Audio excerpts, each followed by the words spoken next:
si je vous dis que vous pouvez percevoir des revenus complémentaires sans payer d'impôts, ça vous intéresse? Oui? Alors c'est parfait, vous êtes au bon endroit.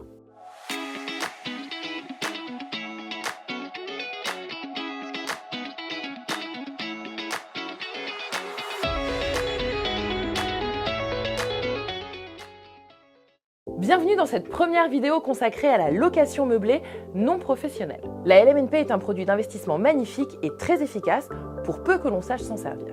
Mais pour l'instant, nous allons voir dans ce premier épisode 1. La LMNP, qu'est-ce que c'est? 2. Dans quel cas investit-on en LMNP? 3. Concrètement, comment ça fonctionne?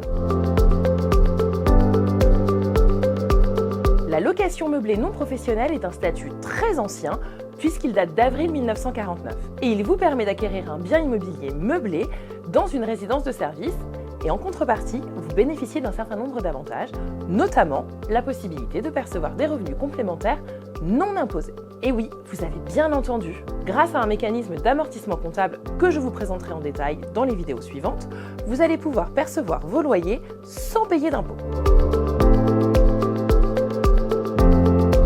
Généralement, on investit en LMNP pour recevoir des revenus complémentaires défiscalisés.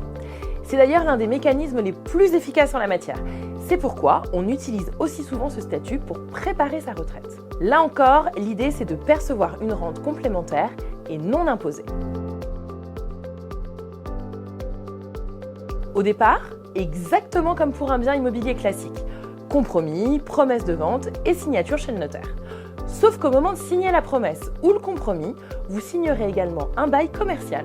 Et c'est ce bail qui est la pierre angulaire de votre investissement en LMNP. Alors, je détaille tout ce qu'il faut savoir concernant le bail commercial dans la vidéo suivante.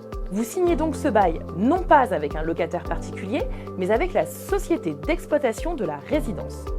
Étant votre gestionnaire, c'est elle qui vous versera chaque mois votre loyer. Mais c'est aussi elle qui sera chargée d'entretenir la résidence. Elle s'occupera à votre place de toutes les contraintes locatives et c'est ce qu'on appelle la gestion déléguée. Enfin, petit rappel, n'oubliez pas que les revenus tirés de la location meublée rentrent dans la catégorie des revenus BIC, c'est-à-dire bénéfices industriels et commerciaux. Ils ne se cumulent donc pas avec les revenus fonciers classiques. Dernière info, côté typologie d'actifs, il existe 5 grands types de résidences de service.